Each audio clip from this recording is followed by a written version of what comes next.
Welcome to the Gruber Morning Show, our special Tesla Roadster version of the podcast. I'm Pete Gruber. I'm Mark Schaffner. Good morning. Welcome, everybody. What do we have here? Glacier Blue. Yeah, you know what I asked for was a bunch of Tesla Roadsters at the North Pole and a 2008 electric blue color.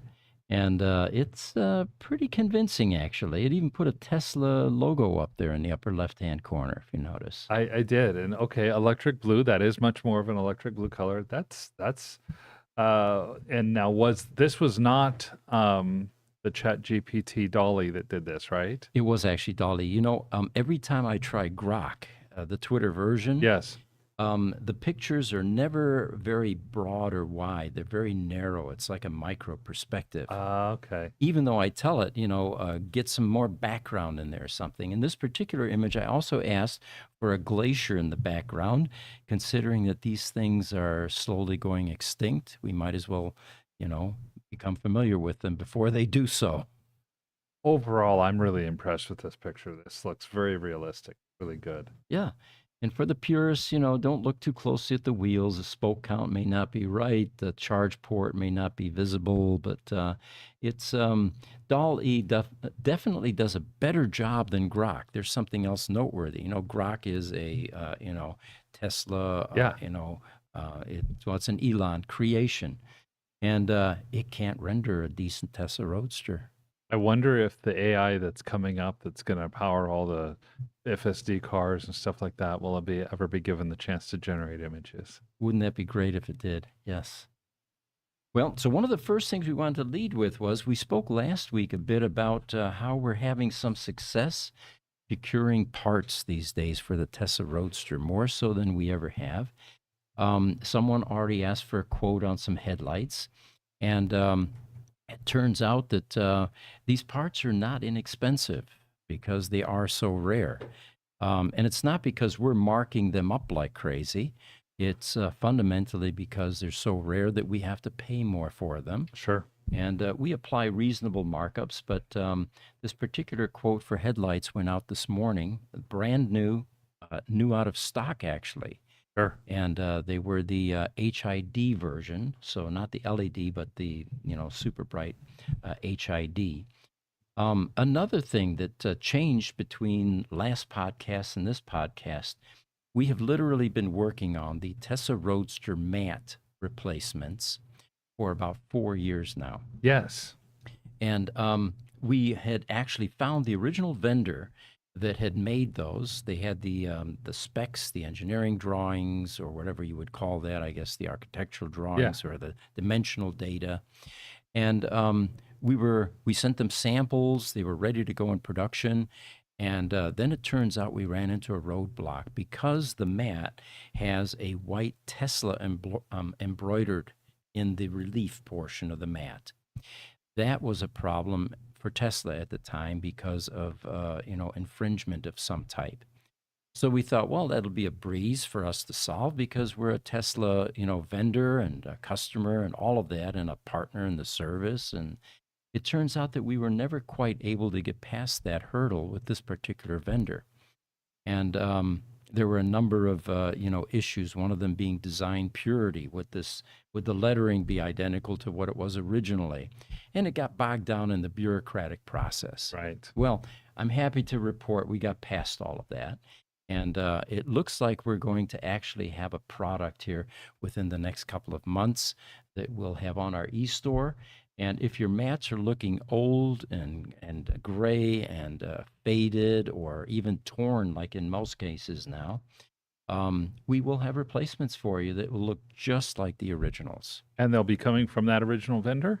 They won't be coming from the original vendor. It will be coming from a different vendor that we found.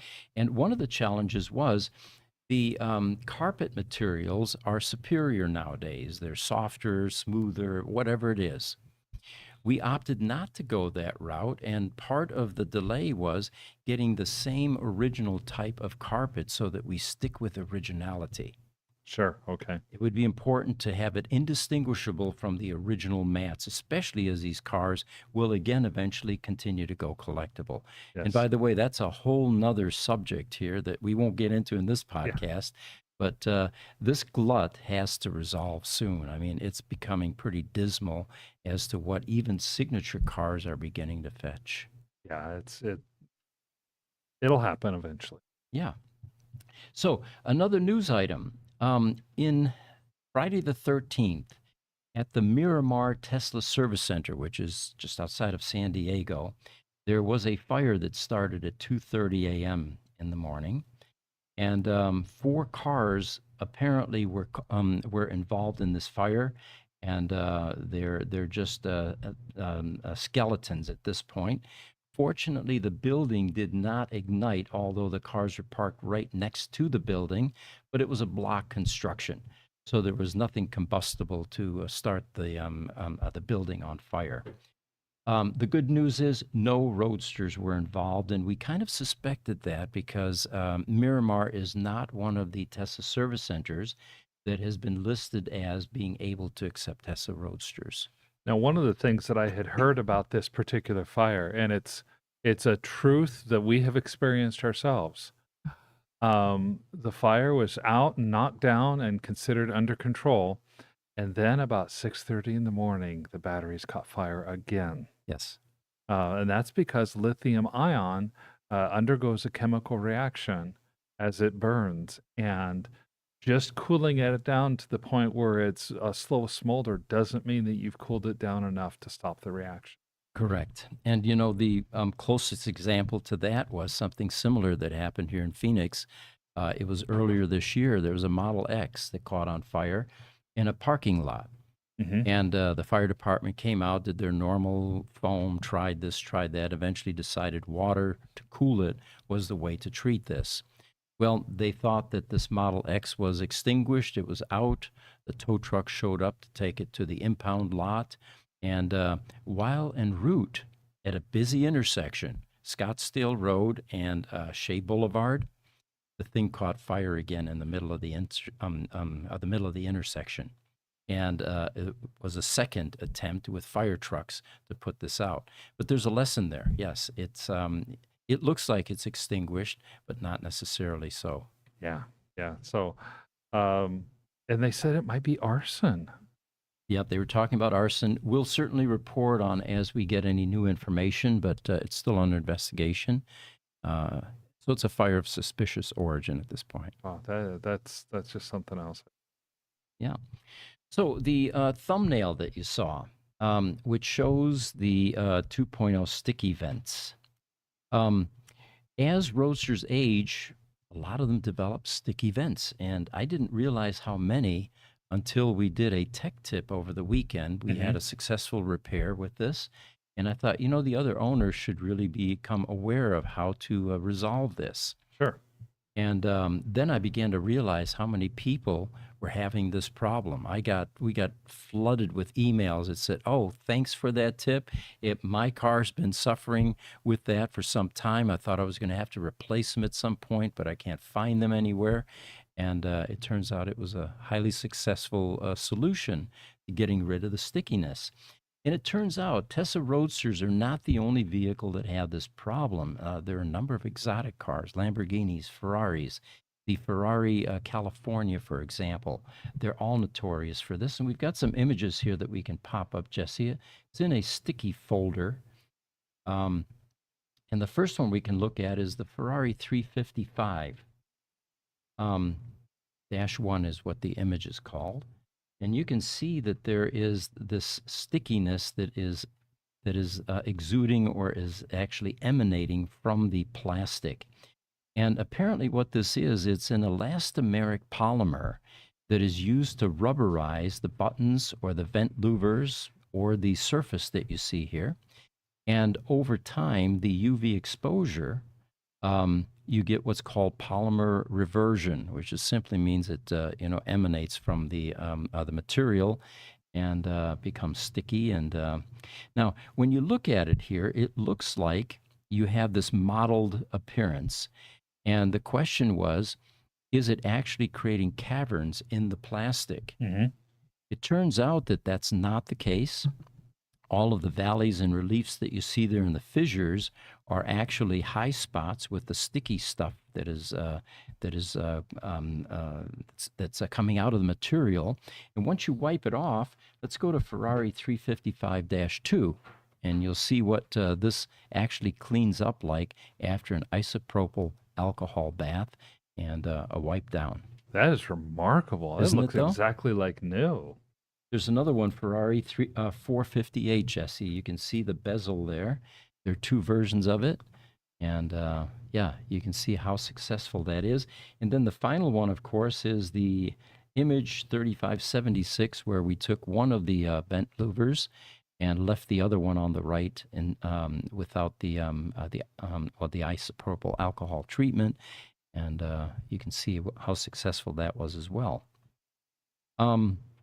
So polymer reversion, for those of you that like the technical reasons for this, and they intentionally insert this sort of a material to rubberize the buttons to make them feel softer.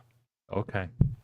And 70% isopropyl alcohol we found is the most successful. There's a picture of that as well, Jesse. Now, and what causes this?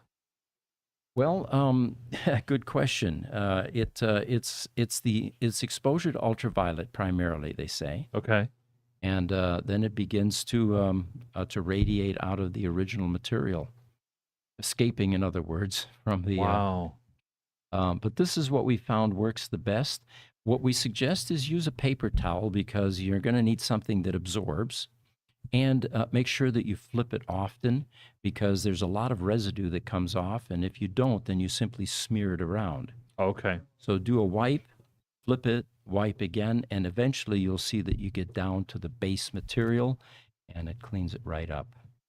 I do have to ask, did you happen to try any kind of cheap vodka or Everclear or something like that? That might be an option, but I think vodka is too valuable for drinking. So isopropyl's much cheaper if you think about it. That is true. That is true. Yeah, somebody here was even talking about washing the sticky stuff off with beer. So one of our customers, actually in Connecticut, said, Pete, I had that very problem with my Roadster, and I couldn't figure out what to do. When it went in for annual service, I asked Tesla if they could solve the problem, and they did, but they didn't tell me how they did it. Oh, So nice to know that I can easily fix it myself. And my reply was, well, I might have exposed the revenue generating industry secret that now Tesla is losing out on. that's okay. But again, he thanks us for the support of the Roadster. And by the way, there are many people in the community that are offering support for Roadsters, which we're all grateful for because these cars, there aren't that many of them out there. And, all the help is Yeah. welcome. Now, Jesse, if you could bring up the picture of those vents on that Roadster again, Yeah. the Image 3276. My favorite comment on Facebook that I came across when we were reviewing this has to do with those vents, and it says, "Looks like Jabba the Hutt." As soon as I read that, I immediately saw it. Did you? I did too. Yeah. As soon as I read it, I'm like, "Oh my gosh!" So my response to this particular Facebook comment was, well, Robert, as an avid Tesla Roadster owner and specialty service organization with 70 plus Roadsters in our buildings, I do not believe that I can ever again unsee your spot on analogy. Yeah, exactly, exactly. All right. Did we put up Jabba the Hutt there? Oh, there's a picture for that, Jesse. Yeah, let's bring it up to give them the full impact here. Yeah, sorry, I'm navigating folders. It's not all in one folder. Yeah, that's fine. And Yes, while yeah. while Jesse's bringing that up, we have Mike that's joined us on TikTok, and he regarding the fire in the Miramar Service Center, he says it's definitely arson. I used Yeah. to work at that center. Okay, thanks for chiming in, you. Mike. So what do you think? If we had a before and after, we could flip back Oh, and forth. totally, Yeah, totally. Yeah, that's totally Jabba eyes. I tell you what. Now, is it the case that whoever the script writers were, or the model builders for this particular movie. No, because the Roadster wasn't around then. I was trying to think maybe they owned one and that's what inspired Jabba's head, you know. Yeah, But but yeah, can't you be. you never know. Maybe that Roadster vents were inspired by Jabba, for real. Yeah. Yeah. Yeah, there you go. There, yeah. Thanks, Awesome, Jesse. thank Yep. you. That is a great analogy there. Yeah. Yeah, it definitely looks that definitely looks the part. So we got a post on Facebook, the Tesla Roadster Owners Group site, from Marco Nolte in Germany. And remember, Marco is the brilliant engineer that's working on a Tesla Roadster battery replacement. Yes. And it looks like he's got two of them now. And let me tell you why. He bought a 340,000 kilometer Roadster. That is, and I had to look it up, 211,000 miles. And he said, well, that's an adventure in itself. So let me read you what he says. Sure. The seats are pretty worn out, so I decided to remove them and put in some temporary ones while they get reupholstered. And we have some pictures here, Jesse. It's under VIN 493. And if you put 493 under seats up, I will show you what it typically looks like when we remove seats in a Tesla Roadster. Unlike other cars where you can reach under the seat and typically get debris out, vacuum, the Tesla Roadster doesn't give you that kind of clearance because it's so low to the ground to begin with. Sure. And you have a height issue, you know? So this is typically what it looks like when you take seats out. It's a combination of debris. We usually find more pens and change, although he may have taken the change and bought a hamburger or something. Yes. More than likely. So then he didn't stop there. He says, but as luck would have it, I discovered not just dust, but a generous amount of mouse leftovers. And that got me digging deeper. And surprise, surprise, the entire carpet was far from inviting. Let's go to image 493 mold, Jesse. And although it's rare, it usually happens in cars that come from wet climates. They will eventually. It's actually 493 mold, Jess. This is the aluminum tub that he had to clean. There we go. I think black mold is the most dangerous, but white mold probably ranks up there too. I think you're right. I know that black mold is the most dangerous, but this can't be healthy for somebody. Right. So he says, so what was supposed to be a quick seat swap turned into a full-on interior makeover. I ended up ripping out the whole carpet, scrubbing and disinfecting the aluminum tub, which was that earlier image, and finally installing a brand new carpet before reinstalling the seats. And he got the seats reupholstered. So this probably looks beautiful. He says, quite the day's adventure, but in return, the Roadster rewarded me with a shine that it hadn't seen before. Maybe it's just grateful for the tender, loving care. So our advice is post some additional pictures. We'd love to see them, Marco, and see what kind of magic you were able to work with VIN number 493. Someone else asked the question. They said, are you going to mount your new battery? He says, yep, the pack is already in there. The little orange thing in the center console, and that's when we go back to, no, I don't have that image. Never mind. He had a little joystick that was mounted in the center console, and he said that that is the only indication for that. It serves as an HMI for added functionality. I had to look up that acronym. HMI stands for Human Machine Interface. It's a device or software that allows a person to interact with a machine, system, or device. And anyway, he said he added that for functionality, in essence, to end for the fast charge at the CCS2 stalls. Okay.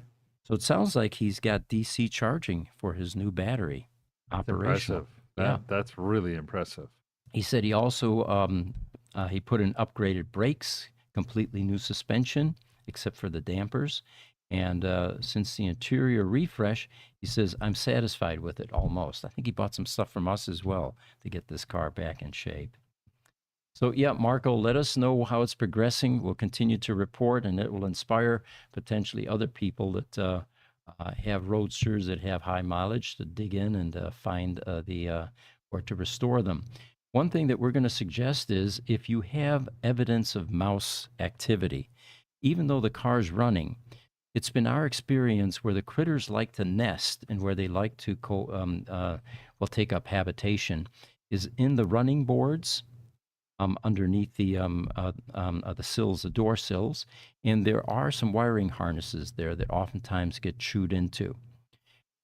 Definitely underneath the dash, you've got your switch pack there. Mhm. They will chew into wiring there, eventually disabling the car. And then the center console.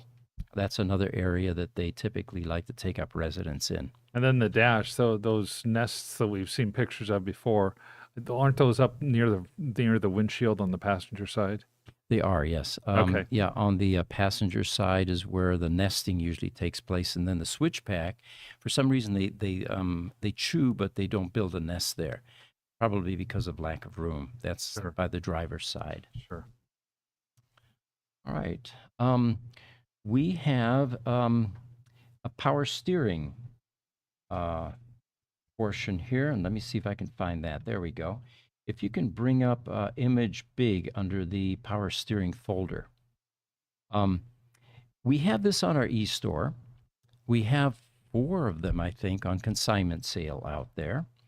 And our write-up on the e-store goes something like this. This is not for everyone, but if you're tired of fighting the steering wheel in parking lots at slow speeds, and you do not have Popeye forearms, this may be just a conversion for you. And where we got these from, by the way, the owner had some girlfriends that apparently had a hard time parking his Roadsters. And he ended up with installing a power steering unit for the girlfriends. Girlfriends. Yeah, it was plural and plural Roadsters. So, yeah, the original Tesla Roadster, of course, doesn't have any sort of power anything. It's a small sports car. It's Right. the Lotus DNA, which is light and maneuverable, and it lacks the option for power steering.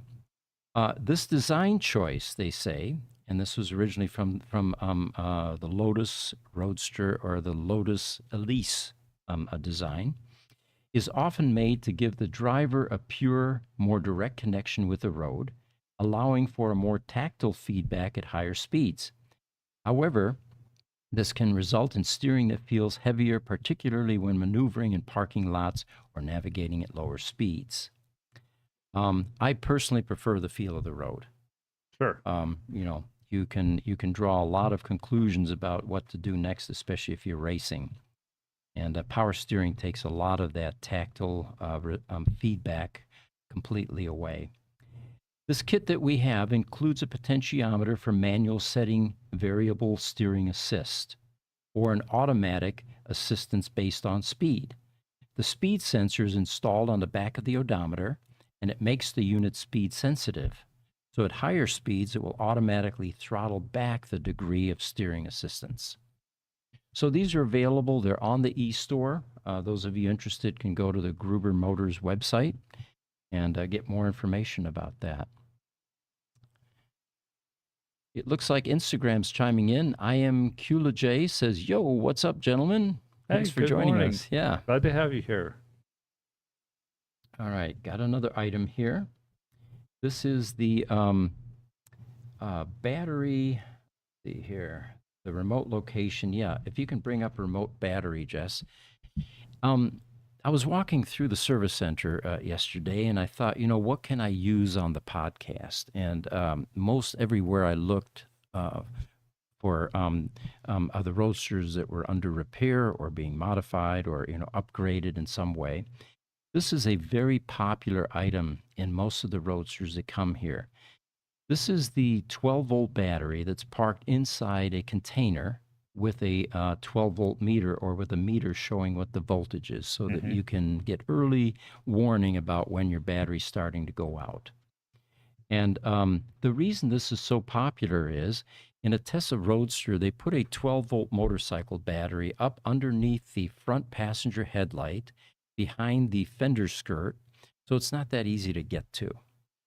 And of course, it has to be replaced every few years or so.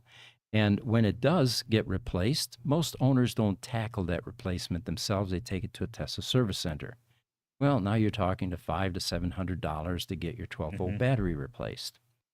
With this conversion or this relocation, it allows it allows you to open up the lid and change your own battery. There are two fast-on tabs on this battery, and you just simply pull, unclip, and put the new ones in. Unlike the motorcycle battery, where you have to have a 10 millimeter wrench and all of Right. that. Right.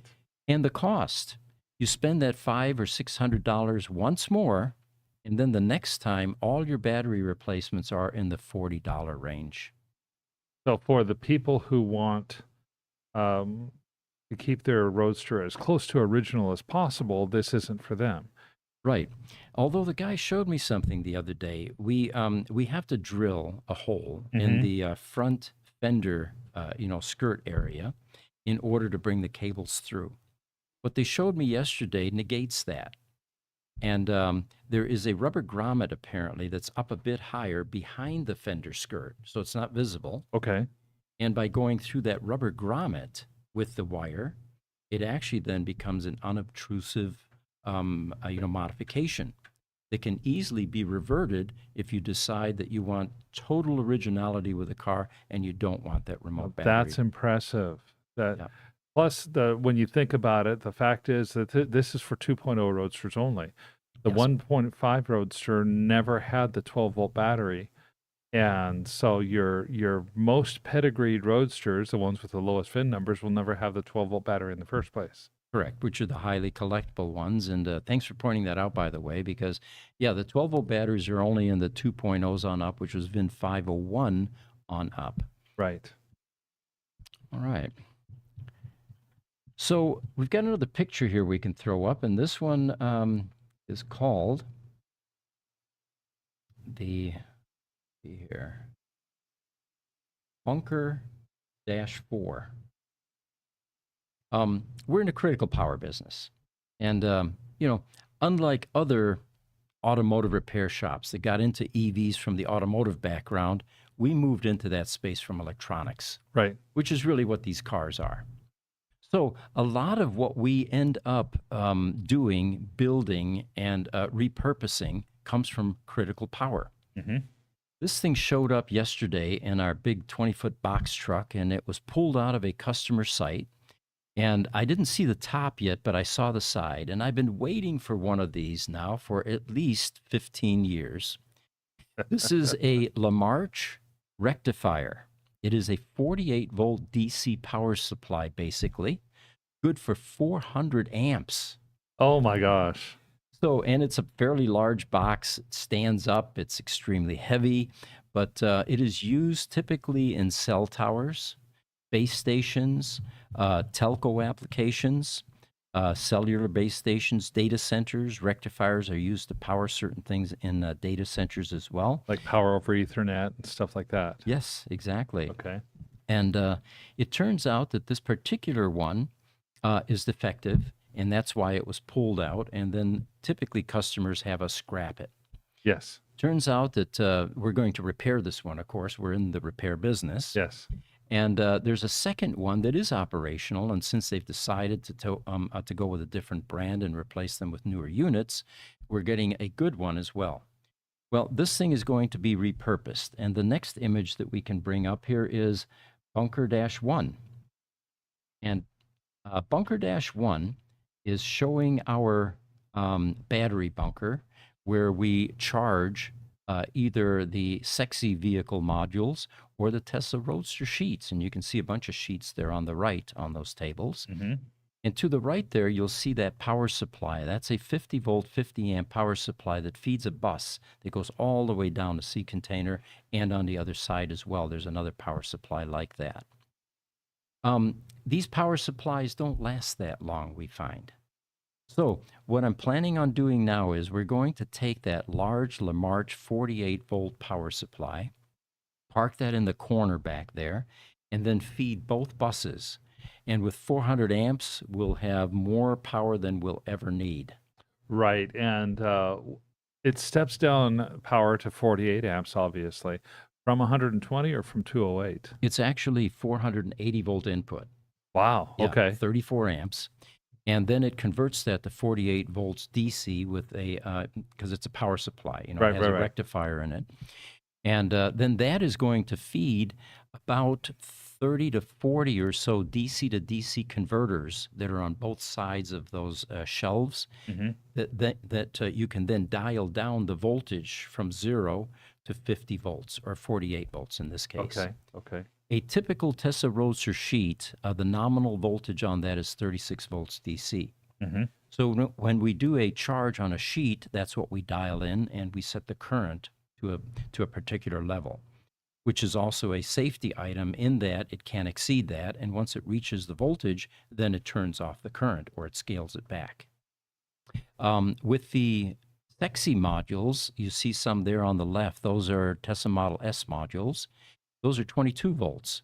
Same thing, we just simply dial it down to 22 volts, and then we set the current, and then it charges it up to that level. We can also balance individual bricks because both the sheets and the modules have bricks in them, which is a collection of cells. Right. And the bricks are 4 Four, volts? yeah, 4 to roughly? 4.2 volts. Yeah. So this rectifier that we showed you the picture of is going to be put to good use, but again, it reinforces the fact that coming from critical power, a lot of what you see is repurposed. In fact, inside that battery bunker, those bus bars that you saw running, Mm-hmm. those are out of APC Symetra UPSs. And the circuit breakers in the panels come from APC or Liebert or Power UPSs. Okay. Even our step-down transformers are oftentimes repurposed from critical power. I've got one right now that we just found. It was a 112 kVA 480 to 208 transformer. And we're going to use that to drop the 480 input to the building down to 208 usable voltages. Yeah, and we've got a lot of stuff that you can power off of that. Great question coming in from YouTube on EV Unedited. So first, thank you for joining us. He says, is it true that the high volt battery degrades gradually before a replacement is needed, or can you suddenly need to replace it? Well, the high voltage batteries, usually 400 volts in the Tesla world, will decline very gradually during their lifespan. The best example of that is the Tesla Roadster, which was released in 2008. Many of those 1,000-pound battery packs using 18650 cells are still in use, and which surprised everyone, including the CTO, J.B. Strobel at Yes. Tesla. He said it has a 10-year lifespan. We're all pleasantly surprised. At that time, it was going on 13, 14 years. Mm-hmm. So we don't know what the lifespan is yet of an 18650 cell in this multi-cell EV application because many Tesla Roadsters are still running. There will be an end of life that will occur at some point, and then we'll figure out how long those actually lasted. The reason for a rapid change is typically some sort of an aberration, like a cell goes rogue and it becomes resistive. Right. And those are very infrequent, thankfully, but when that happens, then you get a rapid decline in range. And in a Tesla Roadster, because there's a battery safety management system that is looking at the delta or differences between all the bricks, if it detects one brick is becoming lower than the others, it then turns back the ability to charge, and that's why you get a degradation in the charge levels. And that will eventually run itself out to the point in a Tesla Roadster where you can't drive it anymore. Right, because it won't accept a charge of any kind. Yes. So your early warning is if you're used to charging to 170 miles, 150 miles in standard mode, of course, not range mode, and you begin to see a decline. We had one customer in Florida that was losing 12 miles every time she charged. It was Right. that bad. If you begin to see a decline, that's usually indicative of a resistive cell. And time is not on your side. You need to get that car to a shop like ours so that we can remove or isolate that resistive cell so it's no longer affecting the other cells in that brick. Oh, If you miss that opportunity and you wait too long, and the rest of the 68 cells in that brick drop below 2 volts, which they will because you Mhm. have a cell that's actually draining them, mm-hmm. then you actually will need a sheet or a sheet replacement because there's a chemical destructive process that can take place that then kills that brick. So to summarize, then the answer to that question is kind of a yes and a yes. Hmm. In fact, if I remember right, on the Model S, it's the BMS U027 error that comes out that basically is indicating that you're getting a resistive cell in your Model S battery pack. Yeah, there's an imbalance between the bricks Yeah. in the modules. Instagram, Rasmus Bang P says, I think this could be my dream job. You know, you nailed it. We have fun here at Gruber Motor Company. We've got an engineering lab. We get to play with all the electronics that are in these cars, and it's oftentimes a discovery process. And then we get to play with artificial intelligence as well. Yes. We now have a Roadster GPT where we're feeding all of the observed failures, which now makes us far more powerful in resolving problems and finding root cause analysis. So it's a combination of hardware, software, mechanical stuff, and yes, we are having fun. It is a dream job. And I've seen that in work now for what have we had the GPT almost 6 months? Mm-hmm. The ability of our guys to find and effect fixes on areas that they did not have the ability to address before has really grown remarkably in the last 6 months. And there's a direct benefit to our customers because the distance between identifying a problem and solution has shortened tremendously Yes, it because we has. have so much assistance from artificial intelligence. Yeah, so it has definitely made a big difference, not just in the Roadster, because the electric vehicles are so similar. We're starting to see the ability of these guys to troubleshoot and diagnose Model S issues or even potential issues with other cars like the electromechanical Solo. Absolutely. So that kind of brings us to a close on this Tesla Roadster podcast. If you are interested in receiving tech tips like this particular one with the isopropyl alcohol, how to clean your sticky vents, which we had no idea this many, roadsters out there were suffering from. Although we see a lot of them coming in, Yeah. and that's kind of what gave us that clue. Just email ev@gruber.com. Let us know that you want to be on that tech tip list, and we will keep you informed as to what kind of age-related issues we're finding with the roadsters, or in general, tips as we come across them. Well, thank you. We look forward to seeing you. We will see you again this next week. Thank you for joining us.